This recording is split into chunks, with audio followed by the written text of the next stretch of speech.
Hi hello నమస్తే welcome to social post TV. నేను మీ యాంకర్ పప్పు. ఈరోజు మనతో స్పెషల్ గెస్ట్ ఉన్నారండి. ఆ గెస్ట్ ఎవరో కాదు, లిరిక్స్ రైటర్ మన శరత్ బాబు గారు మనతో ఉన్నారు. అంటే మీరు మూవీస్కి ఏమైనా రావడం జరిగిందా? లిరిక్ పట్టుకొని పోయినా 2004లో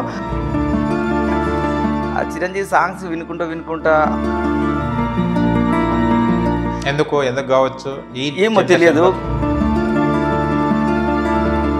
అండ్ ఫస్ట్ రాసిన లిరిక్స్ ఏంటి మీరు? ఆకాశపు అంచులలోన దాగుంది నీవేనా. అంటే చక్రి గారి దగ్గరికి వెళ్ళినప్పుడు ఏ సాంగ్ తీసుకెళ్లారు? ఏ సాంగ్ మిస్ అయ్యాం మేము అక్కడి నుంచి వెళ్ళి?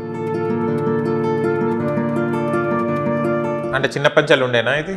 ఇక చిరంజీవి పెద్ద ఫ్యాన్ నేను. అన్న తర్వాత మా నాన్నకు అప్పుడు హార్ట్ అటాక్ వచ్చింది.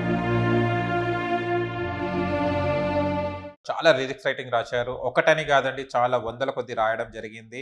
అండ్ ఏమేమి రాశారు, అసలు ఈ లిరిక్స్ అనేది చాలా వరకు అందరికీ ముఖ్యమైనది.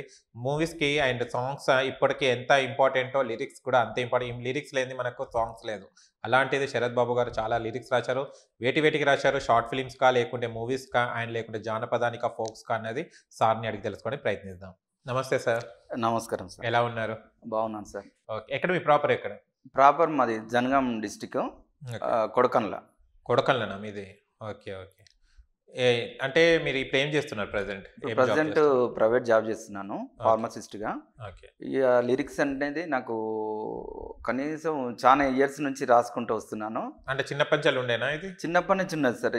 7th 8th క్లాస్ కాంచి ఎక్కువ చిరంజీవి సినిమాలు ఎక్కువ చూసేది. ఇక అక్కడి నుంచి స్టార్ట్ అయింది టీవీలో. అప్పుడు మామూలుగా ఊళ్ళలో యాంటీనా టీవీ ఉండేది. అప్పుడు అక్కడి నుంచి స్టార్ట్ అయింది. చిరంజీవి సినిమా ఎప్పుడైతే పులి వేట ఉన్నాయి చూడండి, ఆ థియేటర్లో బూట్లో ఒక ఖాళీ బూట్లనే చూసేది. ఫస్ట్ షాట్ అదే ఉండేది. ఆ చిరంజీవి సాంగ్స్ వినుకుంటా అందరి సాంగ్స్ వినేది.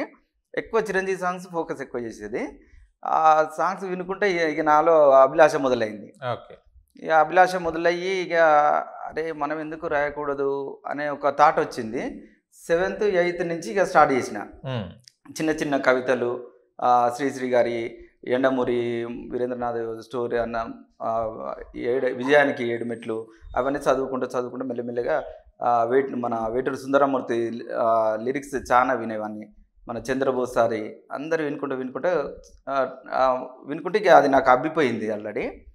ఇక అబ్బిపోతే మెల్లగా ఇక నేను పేపర్ వర్క్ చేసుకుంటా వచ్చినట్టు మనం పేపర్ వర్క్ చేసేసాను. నైట్ ఒక్కొక్కసారి ఎప్పుడు మనకు ఆ థాట్ వస్తుందో ఆ థాట్ ప్రకారంగా ఒక టక్కున వచ్చేసేది. ఒకసారి 2 గంటలకు కూడా వచ్చేది, 3 గంటలకు కూడా వస్తాయి. టక్కున నేను రాసుకుంటా. అట్లా ఇక బిల్డ్ చేసుకొని కనీసం ఇప్పుడు చాలా సాంగ్స్ నా దగ్గర ఉన్నాయి ఇప్పుడు ప్రజెంట్. ఓకే. అంటే లిరిక్స్ అనేది కొంచెం ఊహగనాలు, అంటే ఊహించుకొని రాయాలి. కొన్ని జరుగుతున్న ప్రజెంట్ సిచ్యువేషన్స్ రాయాలి. ఎలా మీరు దాన్ని గ్యాదర్ చేసి రాస్తారు? ఎలా తీస్తారు సిచ్యువేషన్ ని? లిరిక్స్ సిచ్యువేషన్స్ మనమే క్రియేట్ చేసుకోవాలి, ఓన్ గా క్రియేట్ చేసుకోవాలి. ఇప్పుడు సాడ్ ఉన్నది అనుకో, సాడ్ సాంగ్, పెళ్లి సాంగ్, అట్లా మనమే ఓన్గా క్రియేట్ చేసుకుని దాంట్లో నుంచి మెలోడీస్, ఇద్దరి హీరో హీరోయిన్ల మధ్య మెలోడీస్, ఫోక్ సాంగ్, ఇట్లా అన్నీ ఐటమ్ సాంగ్ ఇట్లా క్రియేట్ చేసుకొని రాసుకున్నా. ఓకే. అండ్ ఫస్ట్ రాసిన లిరిక్స్ ఏంటి మీరు? ఫస్ట్ రాసినవి ఫస్ట్ ఒకటి ఆకాశం ఊహించుకుండా రాసింది సార్. చెప్పండి. భూమి మీద ఉన్నాము, ఆకాశంలో ఉంటే ఇలా ఉంటుంది. ఓకే, చెప్పండి. అది మెలోడీ టైప్ రాసిన. ఒక ఆకాశపు అంచులలోన దాగుంది నీవేనా, ఆకాశపు అంచులలోన దాగుంది నీవేనా, అమావాస్య చీకటిలోన నిలుచుంది నీవేనా, అమావాస్య చీకటిలోన నిలుచుంది నీవేనా, మా ఊరి పొలిమెరలోన దేవతవు నీవేనా, నా గుండె చప్పుడులోన చేరింది నీవేనా, కంటిలోని కునుకైనావే, మేఘాలలో మెరుపైనావే, నీ జాడ తెలియని ప్రాణం నిమిషమైన నిల్వలేదే, నిన్ను వీడి ఉండలేదే. సూపర్. అప్పటి నుంచి ఇక కుదిర సాహిత్యాన్ని. అయితే మెయిన్ ఏంటంటే మంచి సాహిత్యం ఈ రోజులలో చాలా తక్కువైంది సార్. ఎందుకు కావచ్చు ఏమో తెలియదు, కానీ మంచి మీనింగ్ ఉన్న సాహిత్యం అనేది నాకు అంత అంటే కొన్ని ఉన్నాయి. చంద్రబోస్ వాళ్ళ వీళ్ళే ఉన్నాయి, అనంత శ్రీరామ్ గారి, మన వాళ్ళ రామజోగయ్య శాస్త్రి కూడా మంచిగా రాస్తున్నారు. కొన్ని ఇంకా మంచి సాహిత్యం మనం కూడా ఎందుకు మనం బయటికి రావద్దు అనే ఉద్దేశంతో ఇంత దూరం రావడం జరిగింది సార్. ఓకే, అంటే మీరు మూవీస్కి ఏమైనా రావడం జరిగిందా? మూవీస్కి రాయలేదు, దానికోసం ప్రయత్నం చేస్తున్నాను. ఎన్ని సంవత్సరాలు చల్లి రాస్తున్నారు మీరు? కనీసం ఒక 11 years అవుతుంది సార్. 11 years రాస్తున్నారు దీని మీదనే ఇక ఓకే పట్టు బాగా వచ్చేసింది. అంటే 11 years రాస్తున్నారు, కానీ మళ్ళీ మీకు ఏ అవకాశాలు రాలేదా? చాలా అవకాశాలు అంటే వచ్చిపోయినాయి సార్. ఒకసారి చక్రి దగ్గర కూడా 2004లో అప్పుడు మామూలుగా ఒక లిరిక్ పట్టుకొని పోయినా 2004లో. ఏ లిరిక్ అప్పుడు చక్రి గారి దగ్గర? చక్రి దగ్గర మన యూసఫ్ గూడలు ఉండే సార్, స్టూడియో దగ్గర పోతే కలిసిండు. వాళ్ళకి అప్పుడు రూమ్ ఉండే అక్కడే. 2004లో అనుకుంటా, ఐ థింక్ 2004లో 2003లో. అప్పుడైతే ఇద్దరం పోయినాము, మా ఫ్రెండ్ నేను కలిసిపోయినాము. అక్కడ సార్ చూసిండు, ఆల్రెడీ లిరిక్ చూసిన అంతా ఓకే అయింది. ట్యూన్ కూడా సెట్ చేసుకున్నారు దానికి. నా ఓన్ ట్యూన్గా నేను రాసుకుంటా, నేను ఓన్ ట్యూన్గా రాసుకున్నది వినిపించిన తర్వాత సార్ ఆల్రెడీ ఓకే బాగుంది, మేము పోయిందేమో ట్యూస్డేనో అనుకుంటా, ఐ థింక్ ట్యూస్డే పోతే నెక్స్ట్ సండే రమ్మన్నాడు. నెక్స్ట్ సండే రా ఒకసారి మళ్ళీ బ్రీఫ్గా చూసి సెట్ చేద్దామని అన్నాడు. అన్న తర్వాత మా నాన్నకు అప్పుడు హార్ట్ అటాక్ వచ్చింది. హార్ట్ అటాక్ వస్తే నేనేం చేస్తే ఇక గో టు విలేజ్ అయిపోయింది. ఇక అక్కడనే ఉండుడైంది. తర్వాత పెళ్ళి అయింది, అదే ఇయర్ 2004లో పెళ్ళి అయిపోయింది. ఇక నేను బ్యాక్ అయిపోయినా. ఇక మళ్ళీ వచ్చిన తర్వాత కూడా ట్రై చేసినా కానీ సార్ ఆల్రెడీ పెళ్ళి అయిపోయింది, బిజీ అయిపోయింది. అప్పటికే మన వెన్నెల్లో ఆ పాటలు కూడా ఇక పీక్ స్టేజ్కి వెళ్ళిండు. ఇక నాకు మళ్ళీ తర్వాత జర్నలిస్ట్ కాలనీ కూడా ఒకసారి వచ్చాను కానీ కలవలేదు సార్. అప్పుడు ఫోన్లు కూడా టచ్ అప్ ఎక్కువ లేవు, అదొకటి రిలయన్స్. అప్పటికి ఇంకా ఫోన్స్ సరిగా లేవు, అప్పటికి కొనే స్తోమత కూడా లేదు మా దగ్గర. అంటే చక్రి గారి దగ్గరికి వెళ్ళినప్పుడు ఏ సాంగ్ తీసుకెళ్లారు? ఏ సాంగ్ మిస్ అయ్యాం మేము అక్కడి నుంచి వెళ్ళి? చక్రి దగ్గరికి వెళ్ళినప్పుడు సార్ చెప్తాను, ఒక్క నిమిషం సార్. ఓకే, మాకోసం పాడండి, చెప్పండి. ఇక చక్రి సార్ దగ్గర ఈ బుక్ ఓకే అప్పటి నుంచి అప్పుడు కొన్ని నెంబర్లు ఇవన్నీ రాసుకున్నాను.